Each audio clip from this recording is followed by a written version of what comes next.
Electronic ও print মিডিয়ার সম্মানিত সাংবাদিকবৃন্দ, আসসালামু আলাইকুম। বিপুল পরিমাণ অস্ত্র, গুলি, মাদকসহ শীর্ষ সন্ত্রাসী অটো সজল ও তার ৩ সহযোগীকে গ্রেফতার করেছে যাত্রাবাড়ী থানা পুলিশ। রাজধানীর ওয়ারির শীর্ষ সন্ত্রাসী এবং অস্ত্র ও মাদকের গডফাদার সজল ওরফে অটো সজল সহ তার ৩ সহযোগীকে গ্রেফতার করেছে ঢাকা মেট্রোপলিটন পুলিশের যাত্রাবাড়ী থানা পুলিশ। গ্রেফতারকৃত ৪ জন হলো সজল ওরফে অটো সজল, বয়স ৩১, মোহাম্মদ বাপ্পি, তার বয়স ২৮, মোহাম্মদ হানিফ ৪০ এবং মুসাম্মদ শামসুন নাহার, বয়স ৪৫। প্রিয় সাংবাদিকবৃন্দ, সোমবার ২রা মার্চ ২০২৬ মাদক উদ্ধার ও অপরাধী গ্রেফতারের জন্য পরিচালিত একটি বিশেষ অভিযান চলাকালীন ৩-৪ জন অজ্ঞাতনামা দুষ্কৃতিকারী মাদকদ্রব্য নিয়ন্ত্রণ অধিদপ্তরের একজন পরিদর্শককে পায়ে গুলি করে পালিয়ে যায়। উক্ত ঘটনায় ওয়ারী থানায় একটি নিয়মিত মামলা রুজু হয়। মামলাটির তদন্তকালে ওয়ারী থানা পুলিশ প্রথমে ৩ জনকে গ্রেফতার এবং তাদের হেফাজত থেকে ৩টি অস্ত্র উদ্ধার করে। পরবর্তীতে গ্রেফতারকৃতদেরকে বিজ্ঞ আদালতে কার্যবিধির ১৬৪ ধারা মোতাবেক তারা স্বীকারোক্তিমূলক জবানবন্দি প্রদান করে।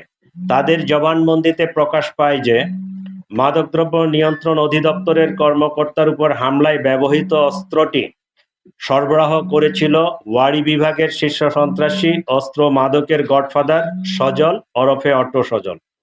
এরপর থেকে অটো সজলকে গ্রেফতারের জন্য ওয়ারী বিভাগের বিভিন্ন থানা পুলিশ ধারাবাহিকভাবে অভিযান শুরু করে।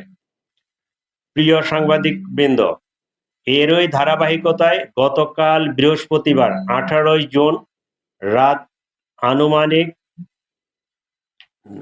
৯:১০ ঘটিকায় গোপন তথ্যের ভিত্তিতে যাত্রাবাড়ী থানা পুলিশের একটি চৌকস টিম যাত্রাবাড়ী থানাধীন সায়েদাবাদ এলাকায় অভিযান পরিচালনা করে শীর্ষ সন্ত্রাসী সজল ওরফে অটো সজলকে গ্রেফতার করে।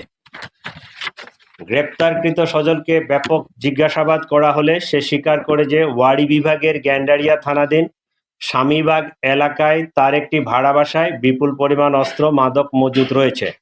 পরবর্তীতে বৃহস্পতিবার ১৮ জুন রাত আনুমানিক ৯:৫০ ঘটিকায় যাত্রাবাড়ী থানা পুলিশ উক্ত স্বামীবাগের বাসায় অভিযান পরিচালনা করে অটো সজলের আরও ৩ সহযোগীকে গ্রেফতার করে এবং সেখান থেকে ২টি টরাস ব্র্যান্ডের পিস্তল, ৪টি ম্যাগাজিন, ৭৭ রাউন্ড তাজা গুলি, ৫৯ গ্রাম হেরোইন প্রস্তুতের জন্য ৮৭ গ্রাম মেডি, মাদক বিক্রয়ের নগদ ২২,৯৬০ টাকা